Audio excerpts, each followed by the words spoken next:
You know what a castle is for. Thick walls, a gate, a moat, if the Lord could afford one, all of it arranged to keep the world on the far side of the stone. At least that is what you were taught. Because a few were built the other way round, the strongest walls facing inward, made not to keep an army out, but to keep something in. 10 of them today. Stay for number 1. A Bohemian castle called Houska, raised in the 1270s over a pit the locals swore was the mouth of hell. So how do you build a castle to hold something in rather than keep the world out? You start, oddly enough, with a box of books. Number 10. Loevestein in the Netherlands. A squat brick fortress at the point where 2 rivers meet, ringed by flat green water meadows, the kind of place that looks far too pleasant to have been one of the most secure prisons in the Dutch Republic. It was built in the 14th century, and for centuries the state used it to hold the men it considered too dangerous to leave at large. In 1619, one of those men was Hugo Grotius, the lawyer now remembered as the father of international law. He had backed the wrong side in a religious quarrel, and the new regime sentenced him to life. Loevestein was meant to be the end of him. He was allowed his books, and they arrived from the town across the river in a large wooden chest that the guards searched at first, and then, over the months, stopped bothering to search. His wife noticed. The plan she built around that one piece of laziness is still taught today. Grotius practiced lying still and silent in the chest for the length of the river crossing. On a spring morning in 1621, with a fair on in the town and the guards distracted, he was carried out of the fortress as a box of books. He surfaced in Antwerp days later, very much alive. The castle that was built to keep him in was beaten by a piece of furniture. It is the gentlest story on this list. They get darker from here. Number 9. Gripsholm in Sweden. 4 round, red towers on an island in a lake west of Stockholm. A building that looks like something from a fairy tale, and spent 3 centuries as the place the Swedish crown sent its own family to disappear. The Vasa kings did not imprison strangers at Gripsholm, they imprisoned each other. In the 1560s, Eric XIV locked his own brother John in these towers, along with John's wife, and held them there for years. Then the wheel turned. John got out, raised a rebellion, deposed his brother, and Eric found himself on the wrong side of his own logic. The deposed king was shuffled from fortress to fortress, and for a stretch, in the early 1570s, Gripsholm held him too. He died a prisoner in 1577 in another castle of arsenic. A document signed by his brother had authorized the guards to poison him if anyone ever tried to set him free. The castle's last royal prisoner came much later. In 1809, after a coup, the deposed Gustav IV Adolf was brought to Gripsholm and made to sign away his throne in one of its rooms. A fairy tale castle, then, that the Swedish monarchy used to keep its own deposed kings safely out of the world. And the brother who built the trap was the first to be caught in it. Number 8. The Château d'If, off the coast of France. A square fortress on a bare rock in the Bay of Marseille, close enough to the city that prisoners could see the lights, far enough that the sea did the work of the walls. King Francis I had it built in the 1520s as a coastal gun platform. Within 20 years, somebody realized that an island with vicious currents made an almost perfect prison, and the guns gave way to cells. It became France's Alcatraz, 300 years before the real one. More than 3,500 Protestants were shipped out to its rock when their faith was outlawed. The poor were thrown into lightless ground floor holes where the life expectancy was counted in months. The rich paid for a cell with a window and a fireplace, because even in hell there was a price list. And then a novelist made it immortal. In 1844, Alexandre Dumas set the prison of Edmond Dantes here, in the Count of Monte Cristo, and gave the world its most famous jail break, a man sewn into a burial sack and thrown into the sea. It is worth being clear about this. Dante never existed, and in the real history of the Château d'If, sealed by water on every side, nobody ever escaped at all. So the most famous escape from this castle is one that only ever happened on the page. The walls were never beaten. Dumas just wished they had been. Number 7. Predjama in Slovenia. A grey castle pressed into the mouth of a cave, halfway up a sheer cliff, as though the rock had grown a fortress. It is the largest cave castle in the world. In the 1400s, it belonged to a knight named Erasm, a robber baron who killed an imperial marshal in a quarrel and fled here to escape the Holy Roman Emperor's justice. The emperor sent an army. Erasm shut himself inside, and the siege that followed lasted, by tradition, a year and a day. It should have been over in weeks. The reason it was not is the strange thing about Predjama. Behind the castle, a network of natural tunnels ran up through the cliff and out into the valley beyond, and Erasm used them to bring in food while the army starved outside. The story says he threw fresh cherries down at the besiegers to prove he could. If you are enjoying the strange ones, subscribe now, because there is a castle still to come on this list that was not built to hold a person at all. And it is the strangest of the lot. Erasm, in the end, was undone not by the walls, but by a man inside them. Legend has it, a bribed servant signalled the one moment the knight was somewhere the cannon could reach, the privy at the castle's edge, and a single shot killed him there.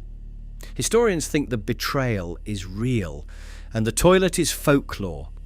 Either way, the impregnable castle had kept the world out so completely that the only way in was through one of its own. Number 6. Špilberk in the Czech city of Brno. While robber barons were defying emperors from cliffs and caves, a quieter and far more bureaucratic kind of prison was doing its work in the heart of Moravia. Špilberk began as a royal castle on a hill above Brno in the 13th century, and the Habsburgs turned it into something Europe learned to fear. They called it the Dungeon of the Nations. Beneath the fortress ran the casemates, low vaulted galleries first cut as gun chambers to defend the walls. The Habsburgs filled them with people instead. For 150 years, Špilberk swallowed the empire's enemies one nation at a time. Moravian rebels after their defeat at White Mountain, Hungarian Jacobins, Polish revolutionaries by the hundred, and Italian patriots, among them the poet Silvio Pellico, who survived 8 years in these vaults and then wrote a book about it that made the name Špilberk notorious across Europe. Some prisoners were chained in the dark. Others were set to work strengthening the very fortifications that held them, building higher the walls they would die behind. The cruelest detail at Špilberk is not the rack, though there was one of those. It is that the castle made its prisoners extend their own prison. It closed as a gaol in the 1850s, and Europe thought that chapter was over. It was not. When the Nazis occupied Czechoslovakia, they reopened it, and thousands of Czechs passed through on their way to somewhere worse. Number 5. Poenari in the mountains of Romania. Forget the tour bus castle at Bran with the gift shop. This is the real one, the cliff-top fortress where Vlad III, the prince history calls the Impaler, actually lived and ruled. It clings to a knife-edge ridge above a river gorge, and to reach the ruin today, you climb nearly 1,500 steps. Vlad did not build Poenari from nothing. He rebuilt it in the 1450s, and the way he found his labour force is documented in the Saxon chronicles of his reign. He invited the boyars, the Wallachian nobles who had betrayed his family, to an Easter feast. He arrested them at the table. The old ones he impaled, the younger and stronger he marched up the mountain, and worked on the walls until the fine clothes they had worn to the feast rotted off their bodies. Many did not survive it. He did not build a castle near his enemies. He built it out of them. The cliff that made the labour so brutal made the fortress almost impossible to take. And in 1462, when the Ottomans came, Vlad slipped out through a mountain pass and escaped. The most famous Poenari story belongs to the siege, and it is a legend rather than a record. Tradition says his wife climbed to the highest tower and threw herself into the river below, declaring she would rather be eaten by its fish than taken by the Turks. The river there still carries her name. Everything that makes a prison was already on this list. Walls, a pit, a chained man, a locked door. But the last castle is not a prison at all, and the thing it was built to hold was never human. Number 4. The Château de Chillon in Switzerland.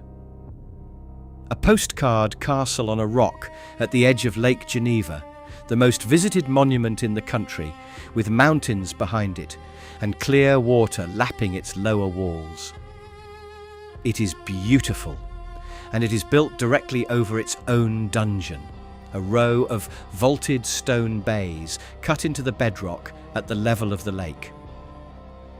In the 1530s, the Dukes of Savoy sent a Geneva monk named François Bonivard down into that dungeon. His crime was politics. He had backed Geneva's independence against the Duke, and the Duke wanted him gone. For roughly 6 years, Bonivard was held at Chillon, and for 4 of them he was chained to a pillar in the vault, on a chain so short he could only pace a small arc of floor. He claimed he wore a groove into the solid rock with his own feet, walking the same few steps for years. The Bernese army finally took the castle in 1536 and let him out.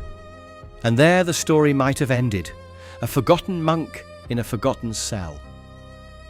Then, in 1816, Lord Byron rowed across the lake, heard the tale, and wrote The Prisoner of Chillon. He even carved his name into a pillar of the dungeon, which you can still see.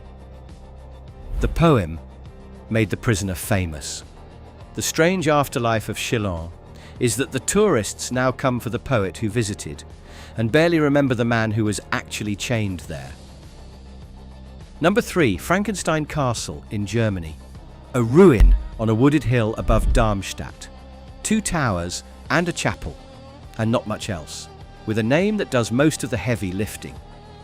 Because in 1673, a man was born inside these walls called Johann Conrad Dippel. And Dippel grew up to be exactly the kind of figure the legend needed. He was a theologian who feuded with everyone, an alchemist who claimed to have brewed an elixir of life from boiled bones, and the subject of persistent local rumours that he dug up the dead and experimented on them in the castle. He even tried to buy Frankenstein with the formula for his elixir. They turned him down. Here the careful part matters, because this is where fact thins out and story takes over. The claim you will have heard that Dippel and his castle inspired Mary Shelley to write Frankenstein is not history. It was first floated by a researcher in the 1970s. Shelley passed within a few miles of the place on a journey down the Rhine in 1814, and she never once mentioned the castle or the alchemist in her journals. The connection is a guess that hardened into a legend because the name fit too well to resist, which makes Frankenstein the hinge of this whole list. Every castle before it held a real person behind real walls. This one is famous for a thing that was only ever imagined, a made creature that could not be contained. And it points us at the last 2, where what the castle was holding gets harder to name. Number 2, Leap Castle in Ireland. A grim stone tower in the Offaly countryside, often called the most haunted castle in the country, and the haunting rests on something solid underneath it. Leap was the stronghold of the O'Carroll clan, and the O'Carrolls were not gentle landlords. In 1532, during a fight over who would lead the family, one brother burst into the upper chapel while another, a priest, was saying mass, and ran him through at the altar. The room has been called the Bloody Chapel ever since. Off that chapel, hidden behind a wall, is the thing that makes Leap matter. Remember the hook, the castles built with their cruelty turned inward. This is the purest example on the list.